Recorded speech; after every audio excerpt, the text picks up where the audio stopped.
Berdoa,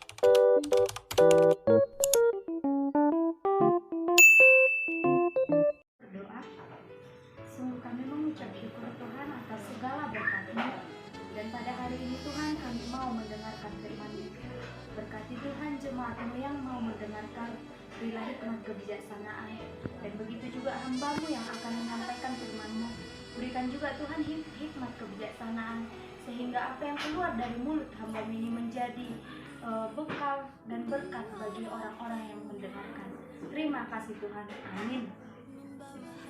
Yang menjadi nats khotbah bagi kita pada hari ini terambil dari kitab Galatia yang ke-6, pasal yang ke-6 ayat 1 sampai 10. Begini bunyi firman Tuhan.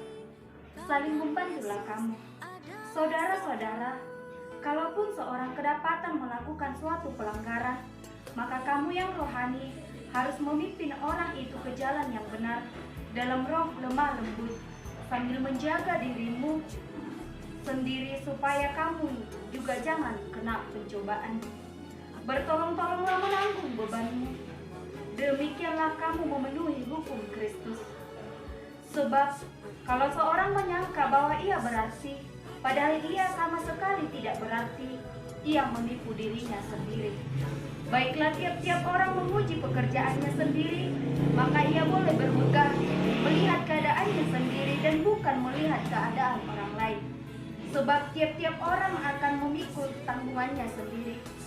Dan baiklah dia yang menerima pengajaran dalam firman, membagi segala sesuatu yang ada padanya dengan orang yang memberikan pengajaran itu. Jangan sesat. Allah tidak membiarkan dirinya dipermainkan, karena apa yang ditabur orang, itu juga yang akan dituainya.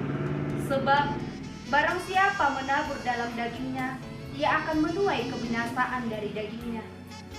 Tetapi barang siapa menabur dalam roh, ia akan menuai hidup yang kekal dalam roh itu. Janganlah kita jemu-jemu berbuat baik, karena apabila sudah datang waktunya, kita akan menuai jika kita tidak menjadi lemah. Karena itu, selama masih ada kesempatan bagi kita, marilah kita berbuat baik kepada semua orang, tetapi terutama kepada kawan-kawan seiman kita. Yang menjadi tema pada nats khotbah ini yaitu berbuat baik kepada semua orang. Shalom bagi kita semuanya. Saudara-saudari yang terkasih dalam Tuhan Yesus Kristus, semua orang pasti senang dengan yang namanya kebaikan.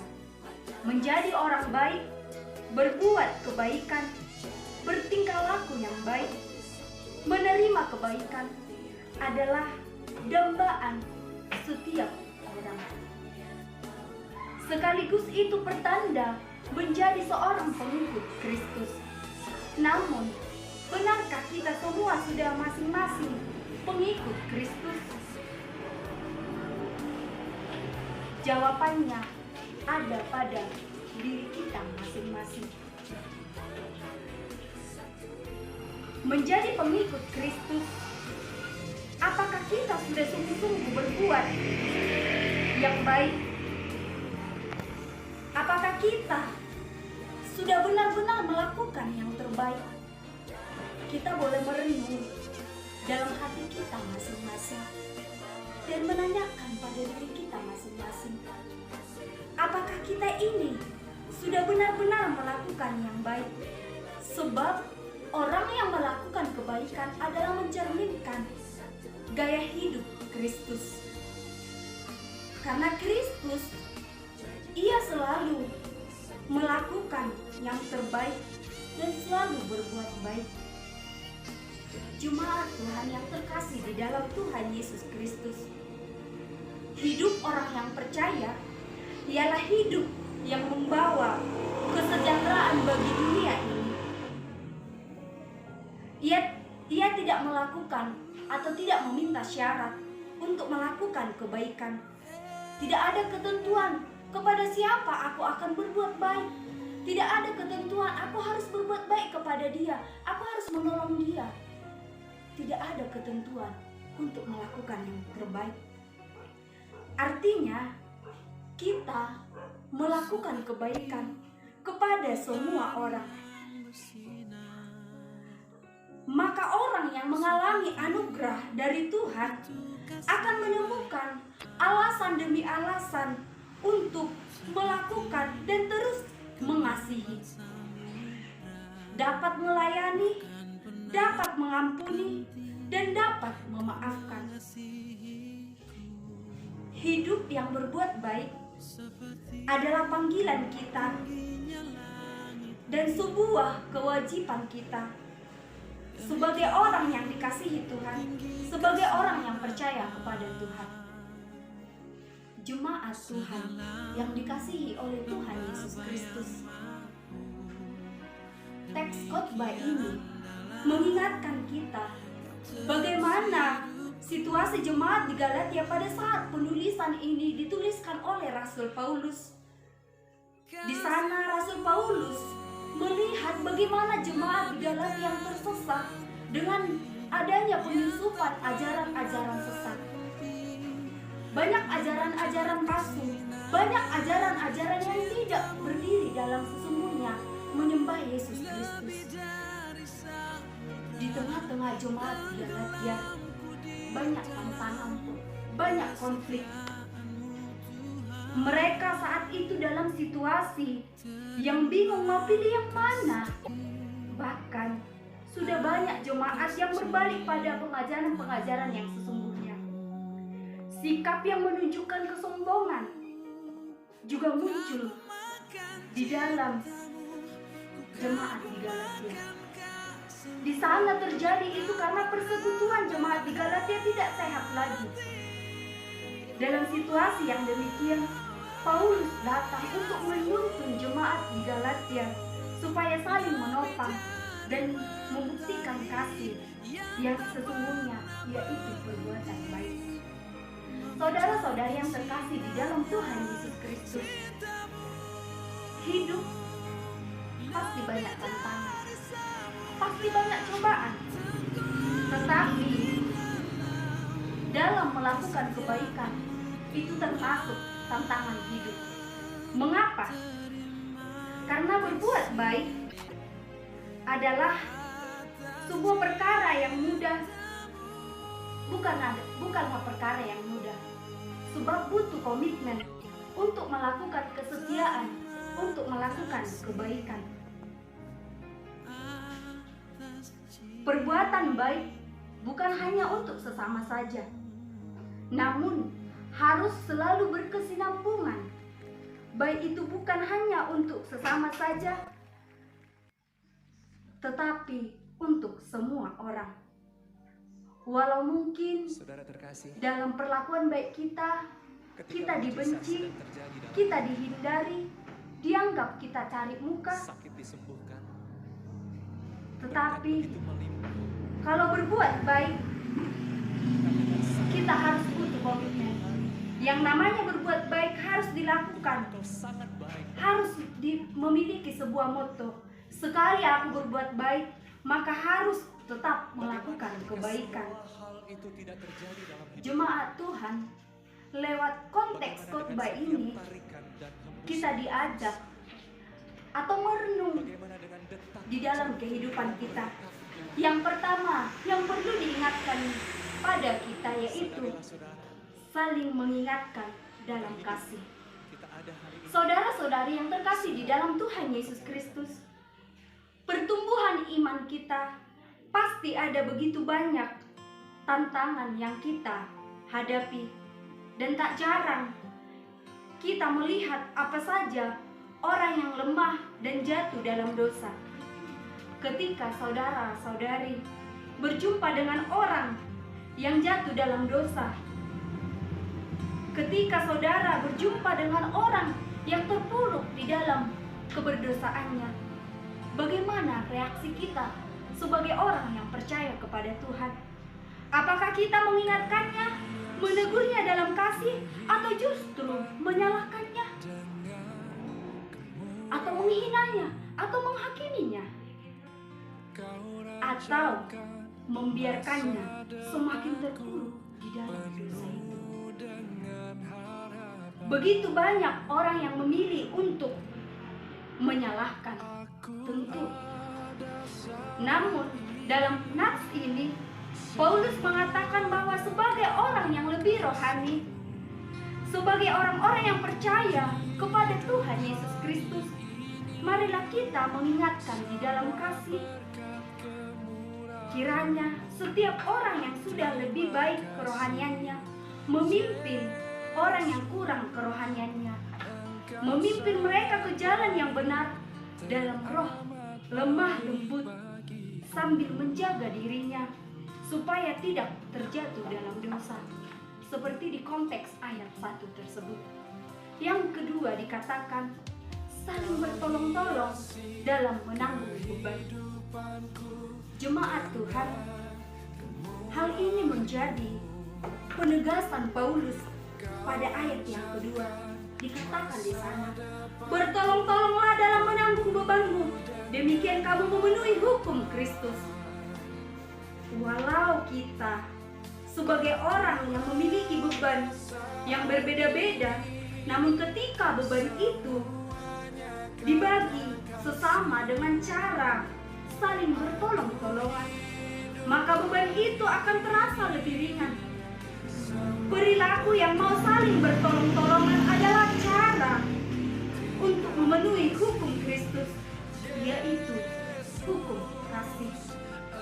Orang yang mengasihi sesama manusia adalah orang yang mau menjadi penolong bagi orang lain.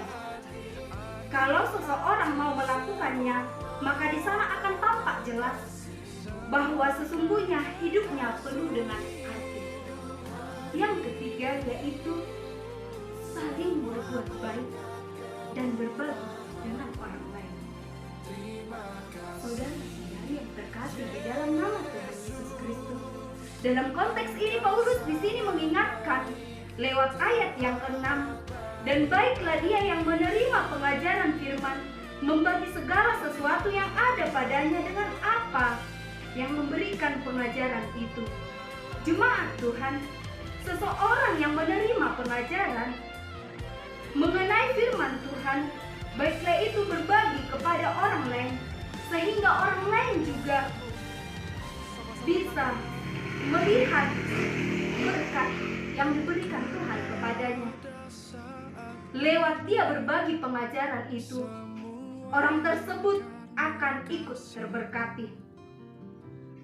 Lewat apa yang dia terima, orang tersebut akan menerima berkat juga. Jadi tidak ada yang menutup-nutupi atau menyimpan yang telah ia terima. Itu hanya untuk dirinya sendiri, dan ia akan berbagi segala apa yang ada padanya.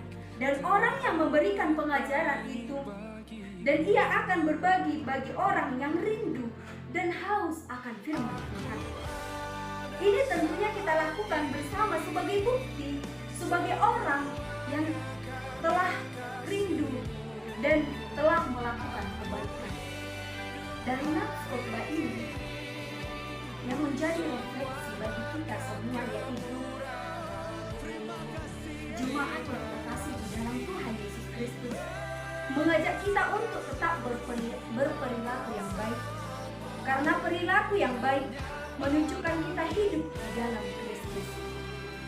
Perbuatan baik dapat diibaratkan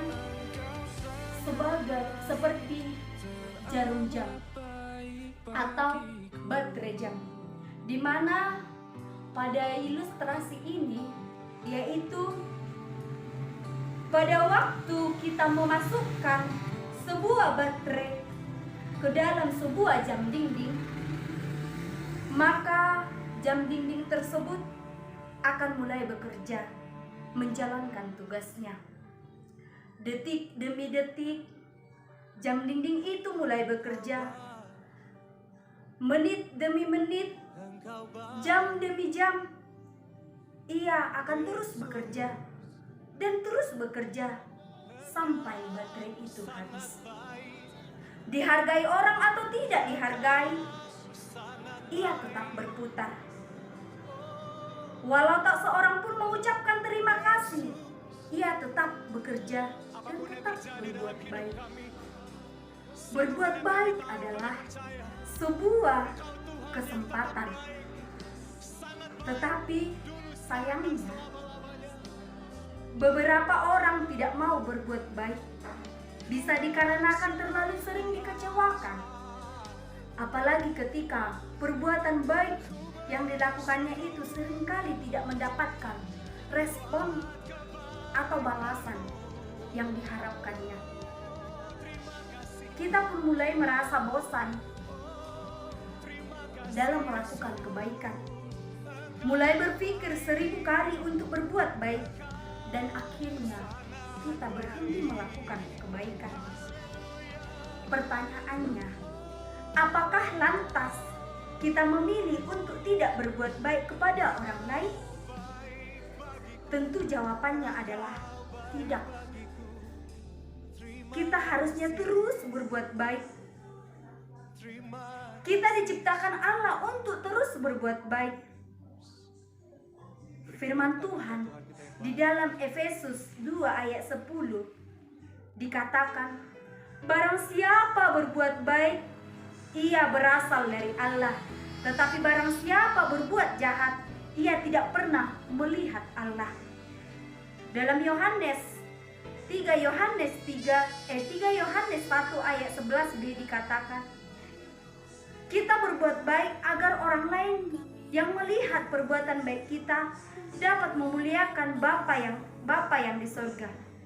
Dalam Matius 5 juga dikatakan ayat yang ke-16, kalau begitu, sampai kapan kita berbuat baik? Sampai akhir hidup kita kah? Saudara-saudari yang terkasih di dalam Tuhan Yesus Kristus, ketika Tuhan menciptakan manusia, Ia juga memberi baterai, yaitu nafas kehidupan, dengan maksud agar kita bisa bekerja dan berkarya serta menjadi kehidupan yang melakukan kebaikan. Artinya, selama baterai itu masih hidup dan berfungsi, biarlah kita mau untuk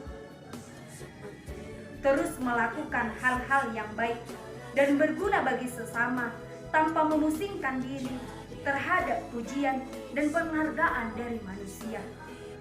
Sekalipun hal-hal yang baik yang kita lakukan itu tidak dihargai oleh orang lain, kita harus terus melakukannya. Karena Tuhan tidak pernah menutup mata. Ia tetap menghargai dan memberikan kita upah yang besar di surga. Saudara-saudari, dalam perbuatan baik, kita mempunyai untung atau rugi, kita harus tetap melakukan perbuatan baik. Kepada orang lain, kepada sesama, kita harus tetap berbuat baik. Sebab kita akan menuainya. Bukan hari ini juga, tetapi hari-hari ke depan kita tidak tahu. Ada tertulis, orang-orang yang murah hati, orang-orang yang murah hati berbuat baik kepada diri sendiri. Sebagai orang yang percaya, berbuat baik adalah suatu keharusan, buah dari keselamatan yang telah kita terima, dan merupakan bukti kita memiliki iman yang hidup. Teruslah berbuat baik, mendengarkan, dan teruslah penuh perhatian yang tulus. Walau hal itu hanya sebuah tindakan yang kecil, tetapi tanpa kita sadari, kita telah menyelamatkan orang lain. Kalau kita pernah mendengarkan lagu orang Batak yang mengatakan, molo sinuan kacang hasam menatu, molo sinuan nadenggan menatu. Itulah artinya kita tetap menuai kebaikan kita. Oleh sebab itu, saudara-saudari, tetaplah berbuat baik. Amin. Kita bersatu dengan doa. Kami percaya Tuhan untuk kasih setia-Mu. Tuhan telah mempercayakan kami sebagai orang-orang yang percaya di dalam nama Tuhan. Kami akan terus berbuat baik lewat teguran firman Tuhan pada hari ini. Tuhan Yesus yang baik, biarlah kami menjadi pemberita firman-Mu lewat kemurahan dan kebaikan yang kami lakukan, supaya kami memuliakan nama-Mu selalu. Terpuji termulia nama-Mu Tuhan. Kami ucapkan terima kasih Tuhan. Di dalam nama Yesus kami berdoa. Amin.